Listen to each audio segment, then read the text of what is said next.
السلام علیکم ورحمۃ اللہ وبرکاتہ۔ بھائیوں اور بہنوں، پیارے آقا صلی اللہ علیہ وسلم کا فرمان عالی شان ہے کہ جو بندہ عصر کی 4 رکعتوں کے بعد یہ 4 کلمات پڑھتا ہے، اللہ رب العزت بہت زیادہ خوش ہوتا ہے اور ہاتھ اٹھانے سے پہلے ہی اس کے دل کی مراد پوری کر دیتا ہے۔ ناظرین، عصر کی نماز اسلام میں بڑی اہمیت رکھتی ہے اور حضور نبی کریم صلی اللہ علیہ وسلم نے اس کی صاف تاکید فرمائی ہے کہ جو شخص عصر کی نماز کو ترک کرتا ہے، اللہ رب العزت اس کی زندگی اور اس کے خاندان کی برکتوں کو ختم کر دیتا ہے، اس کا گھر برباد ہو سکتا ہے، کیونکہ یہ نماز دین کی ریڑھ کی ہڈی ہے جو روحانی اور دنیاوی دولت کی ضمانت ہے۔ اس لیے ہر مومن کو چاہیے کہ عصر کی نماز کی خاص کر پابندی کرے، اسے دل سے اپنائے اور اس کی حفاظت کرے تاکہ اللہ رب العزت اس کے گھر اور خاندان میں برکت نازل فرمائے اور اسے اپنی خاص رحمتوں سے نوازے۔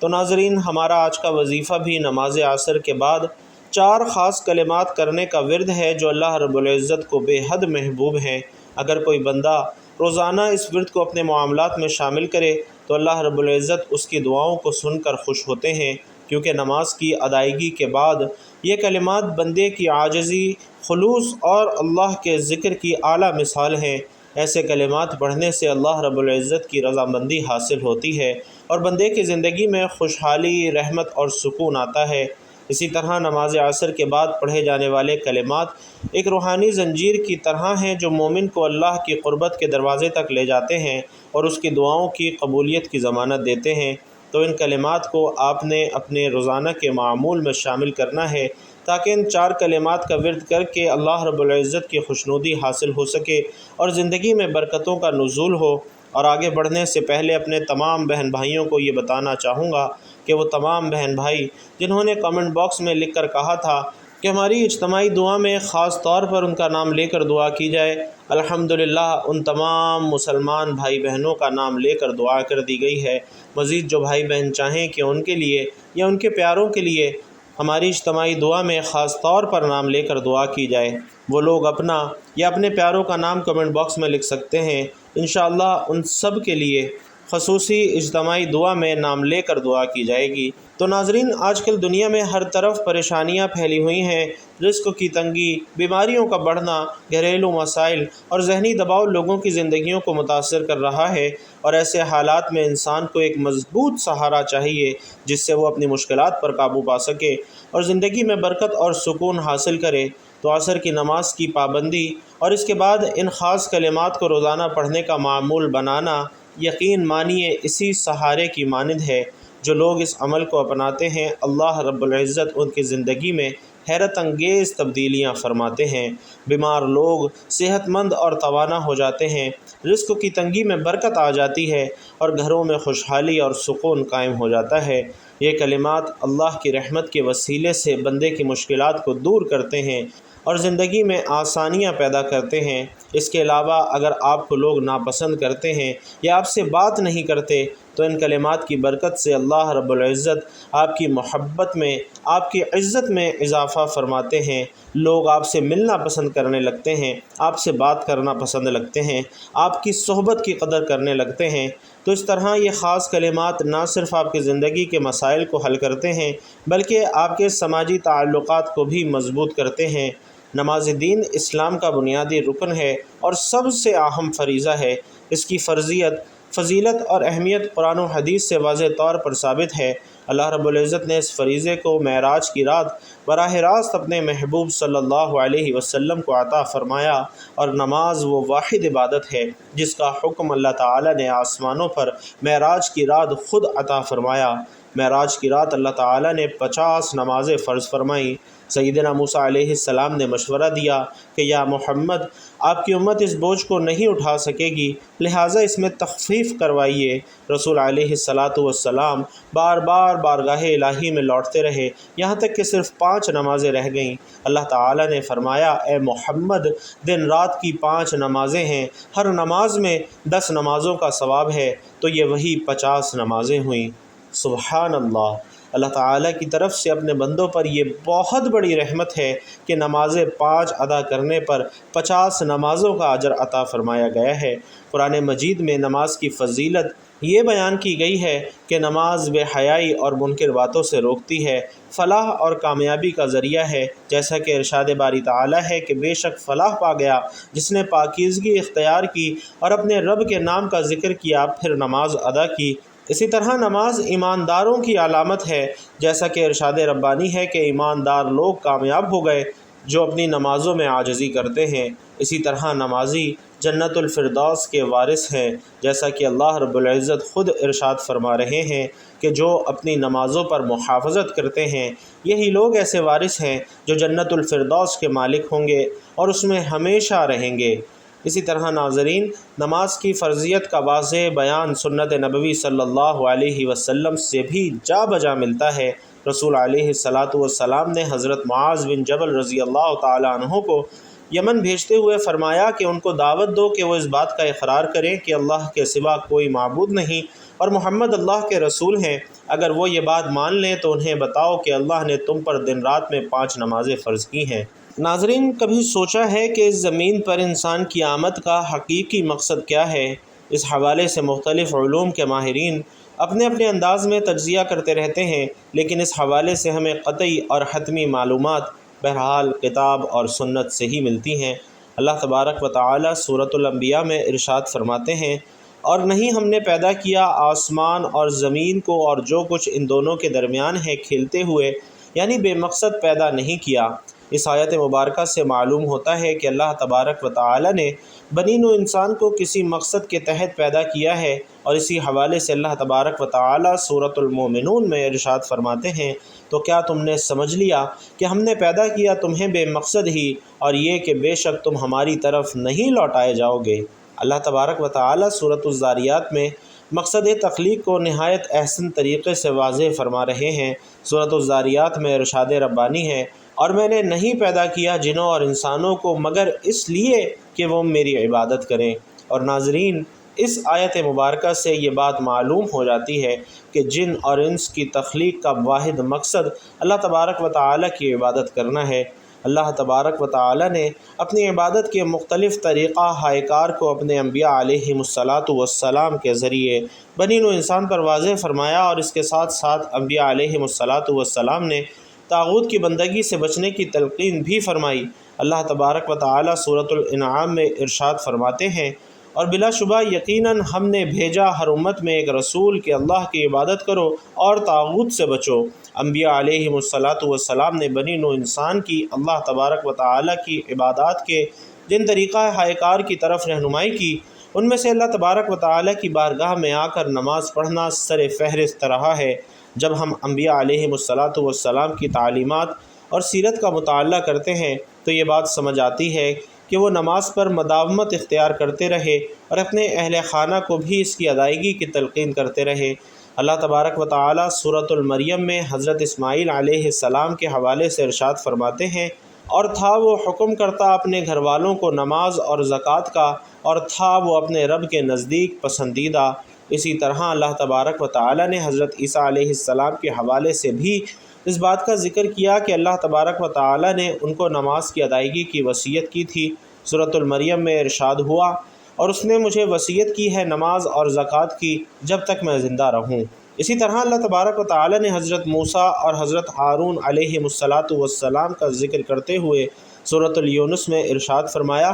کہ ہم نے وحی کی موسیٰ اور اس کے بھائی کی طرف یہ کہ تم دونوں ٹھکانہ بنا لو اپنی قوم کے لیے مصر میں کچھ گھروں کو، اور بناؤ اپنے گھروں کو قبلہ رخ، اور قائم کرو نماز اور خوشخبری دے دی مومنوں کو۔ اللہ تبارک و تعالی نے انبیاء علیہم السلام کے ساتھ ساتھ قرآن مجید میں کئی دوسری مقدس شخصیات کا بھی ذکر کیا ہے جن کو نماز کی ادائیگی کا حکم دیا گیا تھا۔ اللہ تبارک و تعالی سورۃ آل عمران کی آیت نمبر 43 میں اللہ تبارک و تعالی سورۃ آل عمران میں حضرت مریم علیہ السلام کے حوالے سے ارشاد فرماتے ہیں، اے مریم فرما بردار رہنا اپنے رب کی، اور سجدہ کرو اور رکوع کرو رکوع کرنے والوں کے ساتھ۔ بھائیوں اور بہنوں، زمین پر بیت اللہ شریف کو بھی اللہ تبارک و تعالی کی بندگی اور عبادت ہی کے لیے تعمیر کیا گیا تھا، اور قرآن مجید کے سینکڑوں مقامات پر نماز کی ادائیگی کی تلقین کی گئی، اور نماز کو احسن اور درست طریقے سے ادا کرنے کے حوالے سے بہت سے مقامات پر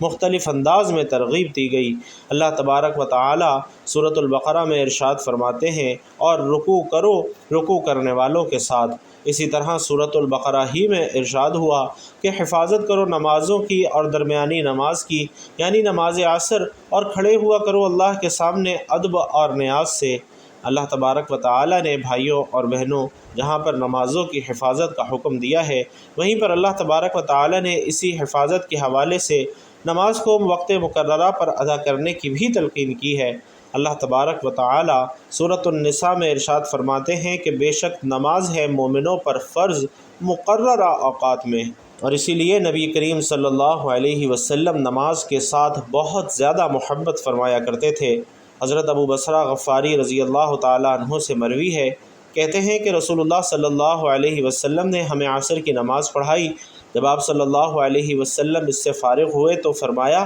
کہ بے شک یہ نماز تم سے پہلے والے لوگوں پر بھی پیش کی گئی تھی، لیکن انہوں نے اس معاملے میں سستی برتی اور اسے ترک کر دیا، پس تم میں سے جو شخص اس کو ادا کرے گا اس کو دوگنا اجر عطا کیا جائے گا، اور اس کے بعد کوئی نماز نہیں ہے جہاں تک شاہد طلوع ہو جائے، اور شاہد سے مراد ستارہ ہے۔ اسی طرح سیدنا انس بن مالک رضی اللہ تعالیٰ عنہ سے مروی ہے کہ رسول اللہ صلی اللہ علیہ وسلم نے فرمایا کہ جس نے نماز عصر ادا کی اور اس کے بعد شام تک خیر والی باتیں کرتا رہا تو اس کا یہ عمل حضرت اسماعیل علیہ السلام کی اولاد سے 8 غلاموں کو آزاد کرنے سے زیادہ فضیلت والا ہوگا۔ ناظرین، عصر حاضر کے مسلمانوں کو نمازوں کو اسی طرح اہمیت دینی چاہیے جس طرح کتاب اللہ اور سنت نبوی صلی اللہ علیہ وسلم میں اس کی اہمیت کو اجاگر کیا گیا ہے، لیکن بد نصیبی سے مسلمانوں کی ایک بڑی تعداد فجر کی نماز اپنے بستر، ظہر کی نماز اپنی دکان، عصر کی نماز کاروباری مصروفیت، مغرب کی نماز شام کی سیر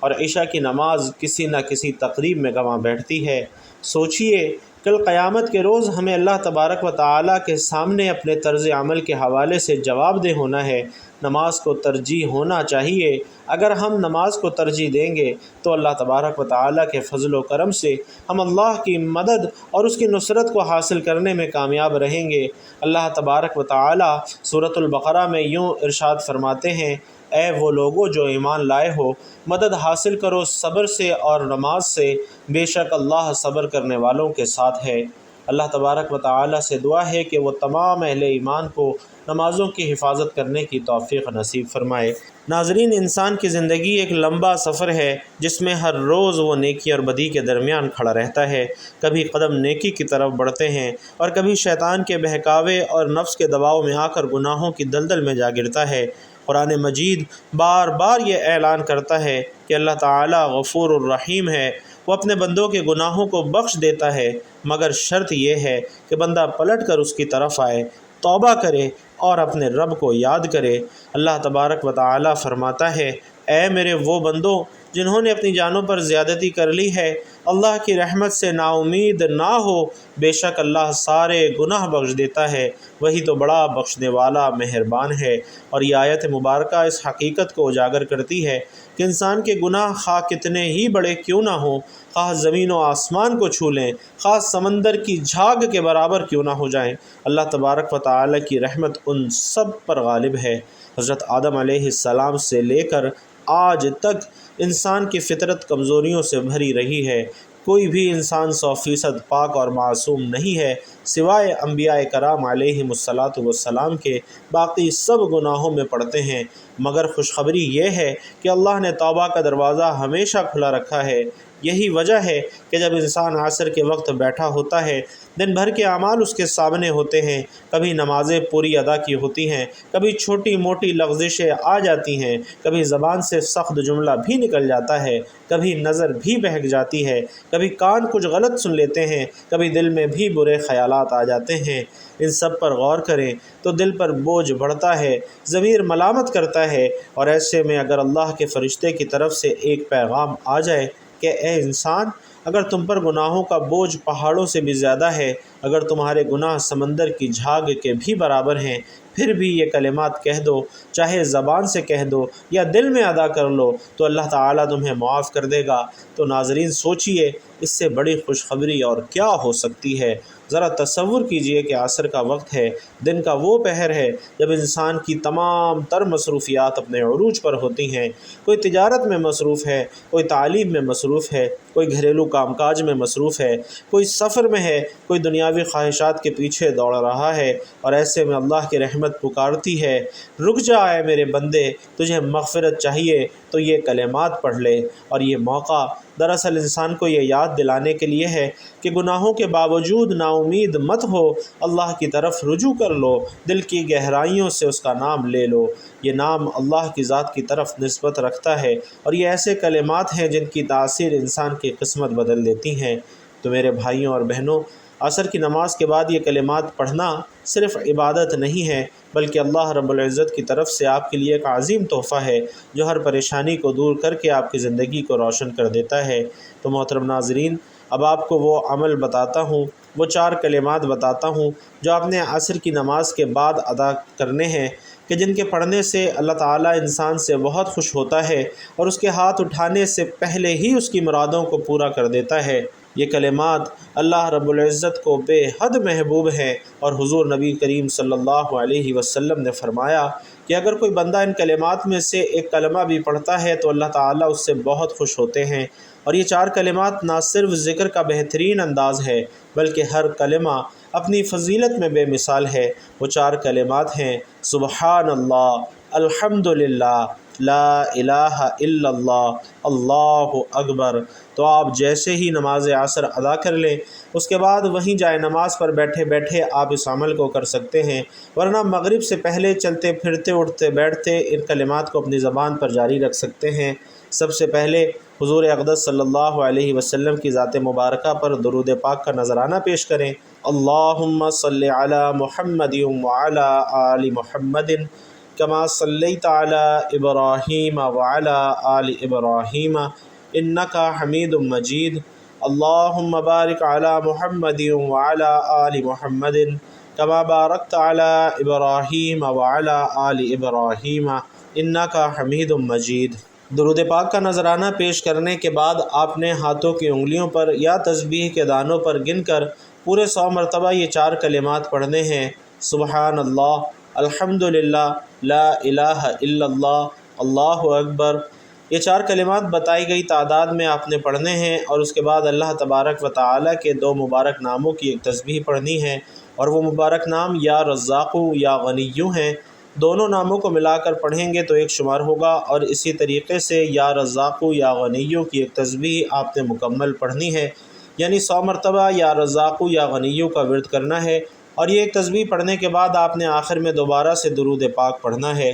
ناظرین، ہم سب جانتے ہیں لا الہ الا اللہ سب سے افضل اور بنیادی کلمہ ہے جو حضرت موسیٰ علیہ السلام کو اللہ تعالیٰ نے بتایا تھا جب انہوں نے ذکر کی درخواست کی تھی۔ اسی طرح سبحان اللہ کا ورد گناہوں سے پاکیزگی کا ذریعہ ہے۔ الحمدللہ کا پڑھنا دل کی خوشی اور شکر گزاری کا اظہار ہے جو کہ اللہ رب العزت کو بہت محبوب ہے، اور اللہ اکبر اللہ تعالیٰ کی بڑائی کو، اس کی کبریائی کو بیان کرتا ہے کہ اللہ تبارک و تعالیٰ سب سے بڑا ہے، وہ معبود حقیقی ہے، اس کے سوا کوئی عبادت کے لائق نہیں ہے۔ تو جو شخص مسلسل ان کلمات کا ورد کرتا ہے تو اللہ تبارک و تعالیٰ اس کی زبان پر اس کا ذکر جاری رکھتا ہے۔ وہ بندہ اللہ کے خاص محبوب بندوں میں جو اللہ کے پسندیدہ بندے ہیں ان میں شامل ہو جاتا ہے۔ تو یہ کلمات صرف زبان سے نہیں بلکہ دل کی گہرائیوں سے نکلنے چاہیے، کیونکہ یہی اللہ کی محبت اور قربت کا اصل ذریعہ ہے۔ تو عصر کی نماز کے بعد ان 4 کلمات کو پڑھنا بھی سنت ہے،